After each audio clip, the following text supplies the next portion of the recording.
Shalom, queridos irmãos da Conjob, eu sou o pastor Alexandre Dutra e nós vamos dar continuidade à série de estudos sobre Israel, Igreja e as profecias, e nós vamos então para a terceira parte desse tema tão interessante, fascinante, empolgante e muito esclarecedor dos acontecimentos que apontam para o cumprimento destas profecias. E eu convido você então a abrir a sua Bíblia comigo lá em Daniel capítulo 9, versículo 24, onde nós temos aqui uma profecia muito importante que diz para a gente no que está baseado a revelação de Deus sobre os acontecimentos. Daniel 9, 24 diz assim: 70 semanas estão determinadas sobre o teu povo e sobre a tua santa cidade para cessar a transgressão e para dar fim aos pecados e para expiar a iniquidade, trazer a justiça eterna e selar a visão e a profecia e para ungir o Santíssimo. Então,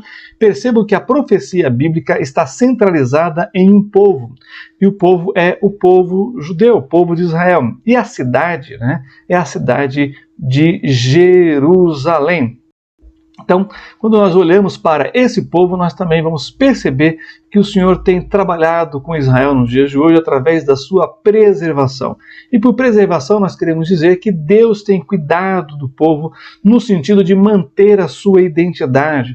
Os judeus são judeus em qualquer lugar do mundo. Se nascem no Brasil, são judeus brasileiros. Se nascem nos Estados Unidos, são judeus americanos. Ou seja, eles não perdem a sua identidade judaica. Tanto é que o judeu, quando nasce fora de Israel, ele tem um nome do país onde ele nasceu, e também ele também tem o seu nome hebraico, Portanto, ele tem dois nomes, o nome judaico em hebraico e o seu nome do país onde ele nasceu. E nisso nós vemos a preservação da identidade do povo judeu através do cuidado com a cultura, muitas vezes a língua, os costumes e também outras questões culturais que envolvem o povo judeu e que eles mantêm de forma milenar as suas tradições dadas na Bíblia por Deus através de Moisés e também dos profetas. Bem, quando olhamos assim para o texto bíblico, também nós vamos ver que Deus, além de trabalhar na preservação do povo judeu nos dias atuais, o Senhor também tem trabalhado em relação à salvação individual do povo judeu. Então, assim como é nas demais nações, o Senhor tem trabalhado na evangelização individual de cada pessoa. É por isso que o Senhor Jesus, quando deu a grande comissão, disse que devíamos pregar o evangelho a toda a criatura, começando em Jerusalém, começando ali com o povo judeu e indo até os confins da terra, tá certo? Então percebam que Deus tem trabalhado na preservação da identidade do povo judeu. É um povo que, mesmo espalhado pelo mundo todo, mantém o núcleo base, Eles têm relacionamento entre eles, na maioria das vezes, casam entre eles e assim mantém a sua identidade étnica como povo. E a salvação também tem sido individualizada, ou seja, nós pregamos, anunciamos para as pessoas e elas individualmente, inclusive entre o povo judeu, reconhecem que Jesus é o Messias de acordo com a ação do Espírito Santo e a pregação do Evangelho do Senhor Jesus Cristo. Agora, olhando para a igreja, nós temos aqui uma profecia muito importante que está aí no projeto de Deus para falar à humanidade aquilo que vai acontecer. Tudo que nós vimos até agora sobre Israel, que está acontecendo nos nossos dias, aquilo que vai acontecer no futuro, veremos no nosso próximo estudo. Porém, nesse aspecto profético envolvendo a igreja, nós temos um grande evento, que é o evento chamado arrebatamento da igreja. Então eu quero trabalhar com vocês essa questão e eu convido você então para ir comigo lá em 1 Tessalonicenses capítulo 4, versículos 13 a 18. Diz assim as Sagradas Escrituras: não quero, porém, irmãos, que sejais ignorantes acerca dos que já dormem, para que não vos entristeçais como os demais que não têm esperança.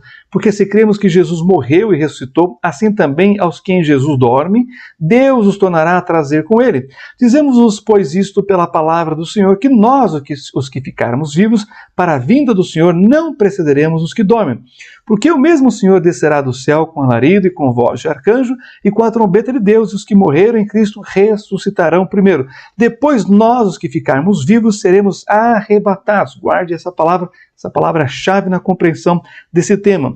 seremos arrebatados juntamente com eles nas nuvens, a encontrar o Senhor nos ares, e assim estaremos sempre com o Senhor. Portanto, consolai-vos uns aos outros com estas palavras. É sobre isso que nós vamos entender agora, olhando para a igreja e entendendo então a profecia que diz respeito a todos nós, que é o arrebatamento. É aquela vinda do Senhor em que ele vem nos ares, nas nuvens, para buscar a sua igreja. No meio do caminho nós nos encontraremos com ele. A igreja subindo da terra e o Senhor Jesus vindo do céu, parando nas nuvens para receber a sua igreja e levá-la para a sua presença. É sobre isso que trata a questão do arrebatamento. E percebam que a Bíblia diz, através da inspiração do Espírito Santo, sobre a vida do apóstolo Paulo, escrevendo para a igreja de Tessalônica, que nós não devemos ser ignorantes sobre essas coisas. E que esta verdade bíblica deve servir de consolação para as nossas vidas diante das circunstâncias, diante da adversidade, seja qual for a situação pela qual estejamos passando. A esperança nossa é que um dia estaremos para sempre com o Senhor. Agora, quando nós olhamos para o aspecto dessa doutrina bíblica, vem a pergunta: o que é o arrebatamento? A palavra diz que seremos arrebatados. Alguns estudiosos dizem que esse é o maior rapto da história, porque arrebatamento é justamente o Senhor nos retirar daqui com força e rapidez e nos levar para a sua presença. É isso que quer dizer a palavra harpazo no grego: tirar de um lugar e levar para o outro com força e rapidez. E a rapidez é no sentido de a capacidade de levar para um outro lugar. E a força é que não haverá resistência, nada vai impedir. Não adianta você querer ficar. Se você faz parte da igreja do Senhor, você será levado para se encontrar com Ele. Bem, quando a gente pensa nisso, surge uma pergunta, temos exemplos de arrebatamento na Bíblia? Sim, temos vários exemplos, mas com indivíduos. Aí é que está. A diferença é que nós teremos no arrebatamento de uma multidão de pessoas, mas o arrebatamento já aconteceu com Enoque, que andou com Deus, o Senhor levou para si. Elias, que é separado de Eliseu uma carruagem de fogo e sobe no redemoinho até a presença do Senhor. Ló, que foi tirado de Sodoma antes de vir o juízo de Deus sobre a cidade, Sodoma e Gomorra. Também Filipe, que foi tirado lá do norte de Israel e trazido pelo Espírito para o sul de Israel para testemunhar ao ministro da fazenda lá da Etiópia, e também João, que foi arrebatado em espírito. Daqui nós temos uma diferença aí, João teve um arrebatamento de espírito, enquanto os demais tiveram um arrebatamento físico, corporal, tá bom? Então nós temos os exemplos. O que nos falta aí é a quantidade, que será bem diferente. Nós estamos falando de uma multidão de pessoas incontáveis, que creem no Senhor Jesus e que serão arrebatadas. Bem, cabe também destacar uma coisa que geralmente as pessoas confundem. As pessoas geralmente confundem arrebatamento com segunda vinda. Perceba que há um pronome aqui em 1 Tessalonicenses, no capítulo 4, versículo 15, que fala que nós é que seremos arrebatados. Esse nós se refere a quem? Aos salvos. Ou seja, só os salvos verão e participarão. Os incrédulos não. Já na segunda vinda, a Bíblia é muito clara em dizer, em Apocalipse 1:7, Mateus 24, 29 a 31, que todo olho o verá. Então o arrebatamento é nós, aqueles que fazem parte da igreja. Já na segunda vinda, quem vai ser arrebatado, quando o Senhor voltar, diferentemente dos arrebatados, é para todos. Ou seja, inclusive a Bíblia até mesmo aqueles que o traspassaram, porque ele volta para Israel, e volta para as nações verão o Filho do Homem, vindo com poder sobre as nuvens, com poder e grande glória sobre as nuvens. Então essa é a diferença entre arrebatamento, em que só os redimidos da igreja participam, e a segunda vinda, todos os olhos, todo olho verá, como diz aí o Apocalipse. Bem, quando a gente pensa nisso, algumas perguntas vão surgindo. Por exemplo, quando será o arrebatamento? Nós não sabemos. Por isso a iminência, Por isso estar alerta, vivendo conforme a vontade de Deus, nos consagrando, santificando as nossas vidas, vivendo por aquilo que é eterno e não por aquilo que é temporário. E nos nossos tratos, na nossa vida, na nossa vivência, ainda assim, devemos fazer essas coisas como para o Senhor, pois receberemos dele galardão. É interessante porque lá em 1 Coríntios capítulo 15, nós temos uma expressão muito, muito importante para lermos aqui, falando desse momento, que é 1 Coríntios 15, 52, que diz assim, para mostrar, né, a iminência, né, do arrebatamento.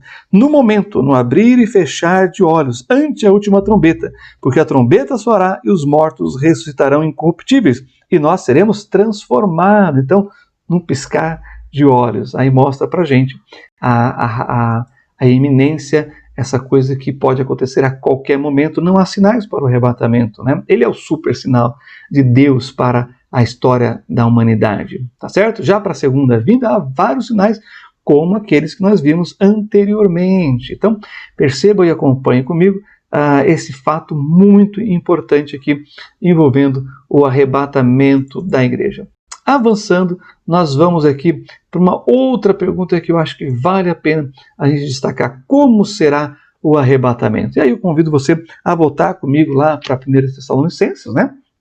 Capítulo 4, versículos 13 adiante, que diz assim para a gente, né? 1 Tessalonicenses 4, 13 a 18, que diz assim para a gente: há aqueles que dormem, e aqui é uma referência muito interessante, os crentes que morreram é chamado de aqueles que dormem. É um eufemismo para a morte do cristão, porque a morte não é o fim para o crente, é apenas um estágio de transição para a vida eterna e a ressurreição, que é justamente o que ele vai trazer para nós aqui, para nós não ficarmos tristes por aqueles que já morreram, pois a nossa esperança é uma viva esperança, não é uma esperança como a do homem que morre, né? A esperança humana é a última que morre. Ora, uma esperança que está sujeita à morte não pode ser esperança, mas nós temos uma viva esperança. Também diz aqui que aqueles que morreram antes de nós sermos arrebatados, ou seja, naquele momento do arrebatamento, eles ressuscitarão primeiro, né? E estarão indo junto conosco para encontrarmos com Cristo nos ares. E nós que estivermos vivos, seremos transformados, ou seja, receberemos um corpo glorificado, para justamente poder subir com aqueles que ressuscitaram com corpos glorificados e incorruptíveis também, né?